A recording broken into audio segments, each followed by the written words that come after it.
Hai, selamat datang di Xpedia. Pada video kali ini kita akan membahas mengenai gimana caranya supaya kamu bisa jadi programmer.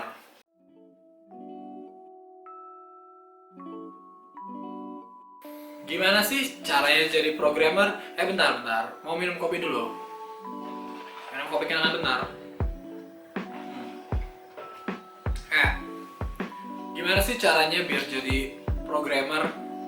Kalau kamu masih kuliah atau kamu baru lulus kuliah, sebenarnya mudah sulit sih menjadi programmer itu. Di video ini saya mau kasih tahu sih, mau sharing tentang gimana caranya kamu mempersiapkan diri kamu buat jadi programmer yang top. Gimana caranya? Pertama yang harus kamu tahu itu adalah basic. Yang jelas kamu harus kuat di awalnya. Di basicnya itu kamu harus tahu apa aja sih basic pemrograman itu. Jadi ada beberapa sih yang pengalaman pribadi saya harus kamu kuatin di awal tuh. Yaitu pertama adalah basicnya itu seperti variabel, jenis-jenis variabel itu kayak gimana, ada integer, ada char, varchar, float, dan lain-lainnya. Kamu tuh harus tahu dulu variabel ini tuh apa sebenarnya. Itu yang harus kamu tahu. Selain variabel, kamu harus tahu juga kondisional, if, else. Lalu selain if, else, kondisional, kamu juga harus tahu looping. Looping itu ada beberapa jenis, ada for, ada do while, ada do. Kamu harus paham dulu nih. Sebenarnya agak sulit ini untuk for ini, untuk perulangan. Looping ini agak susah, jadi kamu tuh harus paham dulu. Kamu harus eksperimen antara variabel, kondisional, sama looping. Ini dulu. Ini tahap awal yang harus kamu kuatin. Apalagi kalau kamu semester awal nih harus kuat nih. Harus coba kamu pelajari satu semester ini benar-benar tahu cara ngegunainnya. Kamu kedepannya bakalan lebih gampang sih. Kenapa? Karena ini tuh basic dipakai banget, bahkan di profesional sekalipun. Ketika saya kerja, ini banyak banget kasus gimana caranya pakai perulangan, terus perulangannya ada kondisinya, kayak gimana. Nah, ketika kamu udah paham dari tiga hal ini, coba lanjut ke array, pemahaman tentang array. Ini array udah mulai agak susah nih, apalagi udah dimensinya banyak. Itu juga array itu salah satu basicnya sih. Baru setelah itu kamu lanjut ke function, ke prosedur. Nah, itu lanjutannya dari kalau kamu udah paham variabel, looping, sama kondisional. Itu yang pertama, itu pahami dasarnya. Basicnya itu apa aja, kamu harus tahu. Kamu harus pelajari, kamu harus pahami, jangan dihafal tapi dipahami. Itu yang pertama itu basic pokoknya.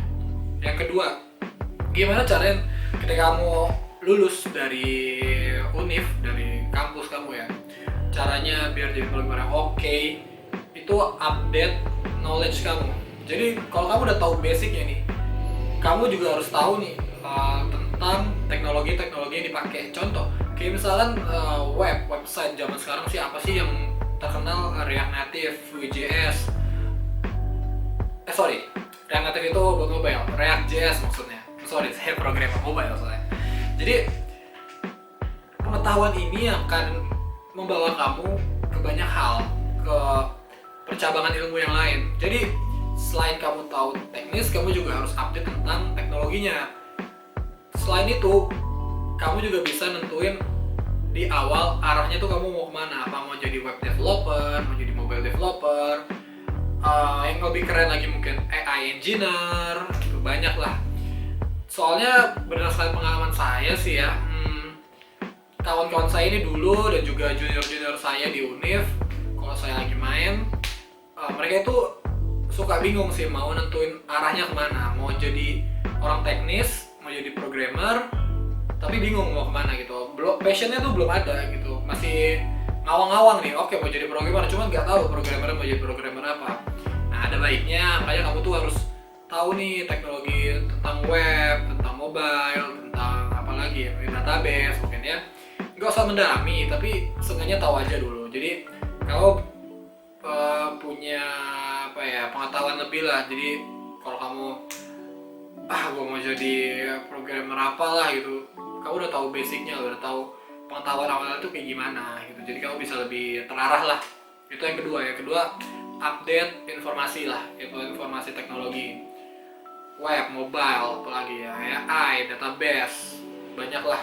Karena IT itu nggak hanya jadi programmer web dan mobile, ada banyak, entah itu ngoding dan hal yang ngoding. Oh ya, promosi sedikit, ada video saya informasi tentang pekerjaan IT yang nggak ngoding sih, ada. Yang pertama itu tahu basic pemrograman, basic ngoding. Yang kedua itu update informasi. Yang ketiga itu adalah update skill kamu yang tadinya di satu ini basic, loncat ke medium, intermediate.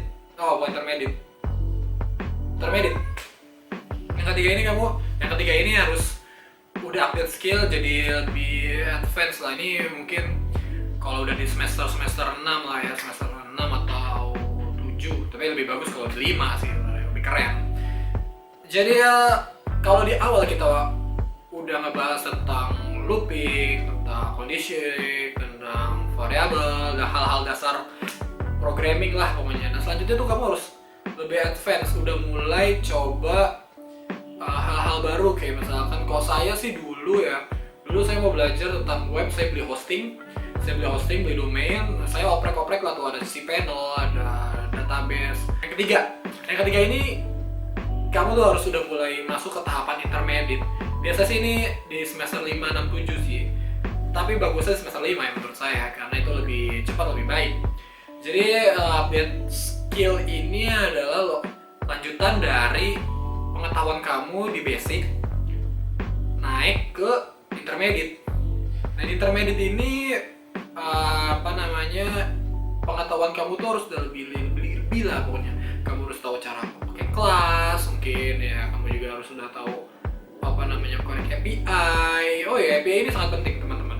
Kalau kamu di awal udah tahu API itu, ketika kamu ngelamar sebagai fresh grad itu lebih gampang. Karena rata-rata orang-orang yang saya interview itu API itu nggak tahu, mereka belum pernah buat dan malah nggak tahu. Jadi kalau kamu udah terupdate informasi yang namanya itu application programming interface, kamu tahu itu, kamu apalagi yang bisa buat itu oke banget, itu ngemudahin kamu banget. Jadi saran saya adalah coba masuk ke tahapan intermediate. Contoh kalau web itu kamu udah harus bisa bikin API, API kalau kamu orang web ya. Dan kalau kamu orang mobile, kamu harus bisa connect ke API-nya. Kamu bisa nge-grab data dari API yang tersedia. Itu sih. Jadi di tahap yang ketiga ini kamu tuh udah harus lebih keren lah, di intermediate lah skillnya. Udah tahu cara function, cara pindah-pindah kelas, cara manggil kelas, cara nge-get data dari internet, kayak gimana.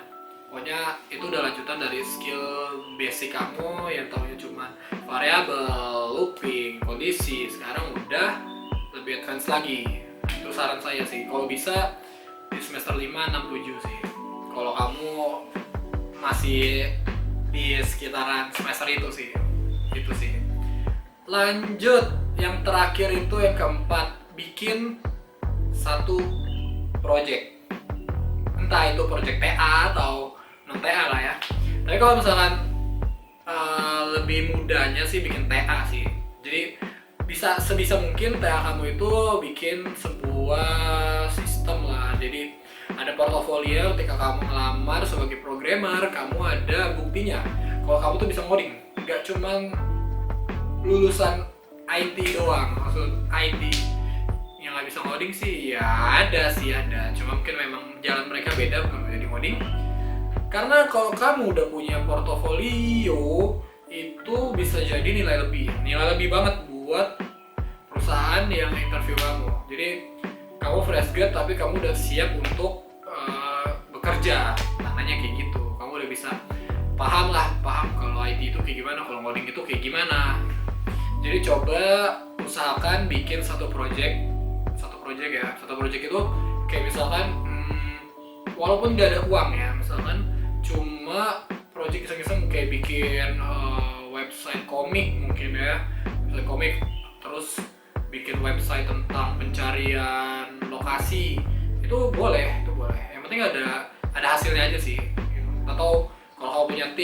tim, nawarin ke orang gitu. Kalau saya dulu ada beberapa project, memang satu sih sebenarnya, satu, dan ada yang lain project sampingan yang gak ada duitnya. Itu ngebantu banget sih, ngebantu banget buat memahami codingan yang gak itu aja. Karena kalau kamu udah punya project nih, kamu mikir gimana caranya sistem ini berjalan sesuai kemauan kita, sesuai dengan bisnis flow yang ada. Jadi usahakan kamu punya satu portofolio sebelum lulus.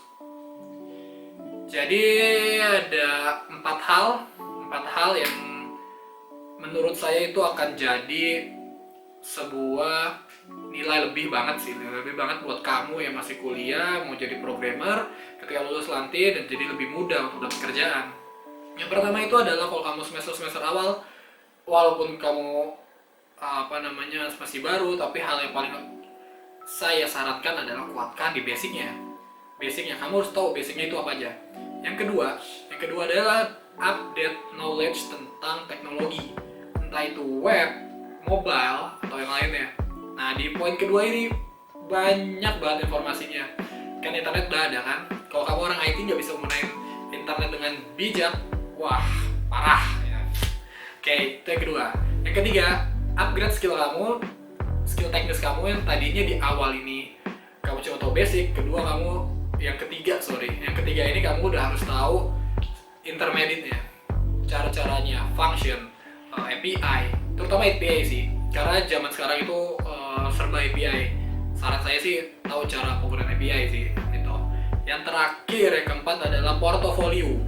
Nah, biasanya di portofolio ini udah sepaket nih. Dari ketiga poin terakhir itu biasanya masuk ke ke project ini. Dari semua pengetahuan kamu di awal nih, dari poin 1 sampai 3, biasanya digabungin di project. Di project ini udah sepaket sebenarnya.